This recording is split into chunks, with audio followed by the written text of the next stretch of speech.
ne touche pas à ça. Non, attends que ce soit cuit avant de goûter. Surtout non, ne touche pas à ça, laisse ça.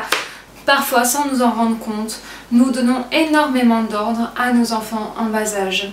Et nous les limitons parfois trop dans le développement de leur côté sensoriel. Dans cette vidéo, je vais te parler justement du raffinement des sens, plus en détail. C'est une période sensible que l'on retrouve dans la pédagogie Montessori. Une période sensible qui est extrêmement importante dans le développement des enfants.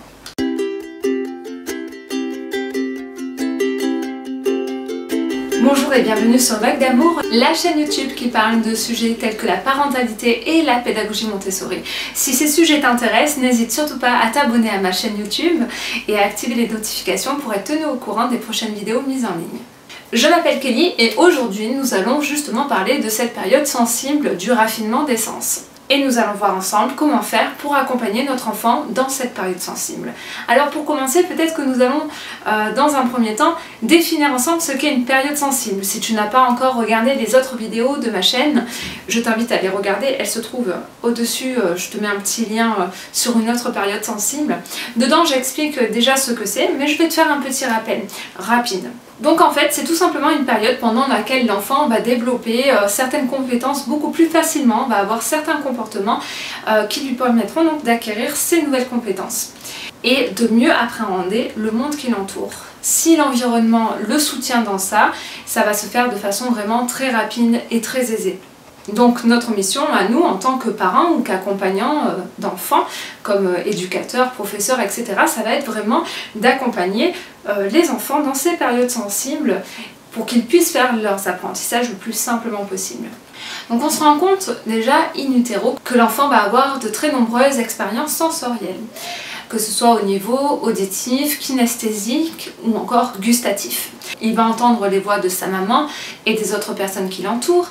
À partir d'un certain moment, il va apercevoir les lumières fortes qui arrivent de l'extérieur. Il va goûter via le liquide amniotique tout ce que sa maman va manger. Et de la même manière, les premières semaines du nouveau-né, tout se passe bien. Enfin, quand je dis tout se passe bien, ce que je veux dire, c'est qu'il n'y a rien qui va vraiment entraver le développement sensoriel de l'enfant.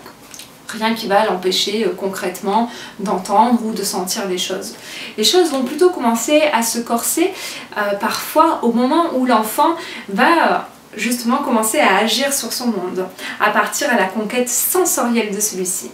Il commence à toucher les objets qui l'entourent, il marche et soudain, même si on aime son enfant de tout son cœur, on a une sorte d'instinct de préservation, de défense qui peut se mettre en place et on va tout faire pour qu'il ne touche pas à nos objets qui sont précieux, qu'il ne se serve pas par lui-même à table parce que c'est long et qu'il va en mettre partout, qu'il risque potentiellement de casser quelque chose. Bref, parfois on aimerait bien revenir à cette période où il ne marchait pas et où on était tranquille entre guillemets. D'ailleurs, je suppose que vous avez tous entendu ce genre de phrase « Ah, profite qu'il ne marche pas encore parce qu'après tu vas voir, tu vas devoir lui courir après. » Et oui, parfois, pour notre propre confort à nous en tant qu'adultes, l'enfant se retrouve un peu brimé et ne peut pas explorer le monde comme il le souhaiterait, ou expérimenter et agir. Alors que c'est dans l'action et l'expérimentation qu'il va apprendre. Et certes au début il va tâtonner, mais plus le temps va passer et plus il va être précis dans ses gestes. Et donc une des choses qui vont être importantes pour lui à développer, ça va être ses sens, l'ensemble de ses sens. Le toucher, la vue, l'ouïe, le goût, l'odorat. Et pour cela, oui, il va vouloir toucher ce que vous touchez, goûter tout ce qu'il va trouver, voir ce que vous regardez, manger la pâte à gâteau pas encore cuite que vous venez de faire et de pétrir, et tant d'autres choses encore. Et si l'adulte l'en empêche, il risque de se mettre dans tous ses états, de faire des crises monumentales, d'être dépassé par ses émotions, puisqu'il est ralenti dans son propre développement à lui, qu'il a un besoin que l'on pourrait qualifier de vital, d'agir sur son monde. Et finalement, savoir cela, en être conscient, ça va nous aider à accepter à nous adapter et pourquoi pas à adapter l'environnement de l'enfant afin d'éviter justement ces situations de frustration qui sont difficiles pour tout le monde. Alors ça va passer peut-être par avoir un espace adapté à lui avec des meubles à sa taille, des objets adaptés, mettre hors de sa portée et de sa vue certains objets qui sont vraiment précieux à nos yeux et que l'on préfère ne pas savoir entre leurs mains. Et grâce à tout ce que son environnement va lui permettre de développer, va lui apporter, l'enfant va pouvoir construire son intelligence et ses impressions sensorielles vont grandement contribuer à la construction de son intelligence. Et automatiquement ça va avoir un impact dans sa future vie d'adulte. Par exemple, comment être un bon cuisinier si on n'a jamais pu développer ses sens gustatifs, son odorat, le toucher, etc. On a besoin de tout ça quand on cuisine. Si on n'a pas eu l'occasion de goûter, de sentir, d'affiner ses sens pour savoir ce qui fonctionne et ce qui ne fonctionne pas, on ne peut pas s'en sortir en cuisine comme un grand chef cuisinier pourrait le faire. Et c'est justement parce que Maria Montessori connaissait l'importance du développement des sens qu'elle a créé des ateliers spécifiques pour cela. Donc on va avoir des ateliers qui vont permettre de développer le toucher, toucher différents tissus, différentes matières et les reconnaître. Des matières lisses, des matières rugueuses, toucher différents bois, des matériaux ayant des températures différentes et justement permettant de connaître la différence entre le chaud et le froid, etc. Et d'autres par exemple qui vont permettre de développer l'odorat, l'ouïe, la vue, le goût.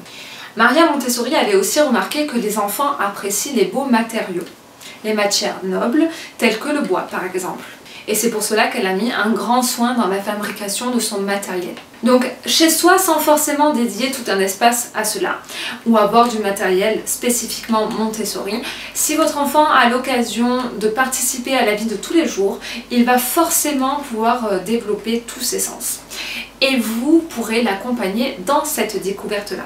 Par exemple, en cuisine, vous pourrez lui permettre de sentir et goûter les différentes épices, de voir la différence entre le chaud et le froid, de lui montrer les différents aliments qu'il existe, ceux qui sont mous, ceux qui sont durs, ceux qui sont juteux, etc.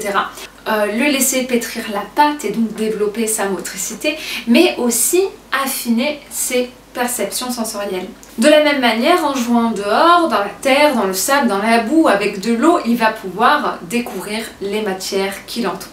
On peut aussi mettre à leur disposition des paniers de découverte tactile qui vont lui faire sentir différents aspects, différents poids, différentes couleurs, différentes formes, différentes textures, etc.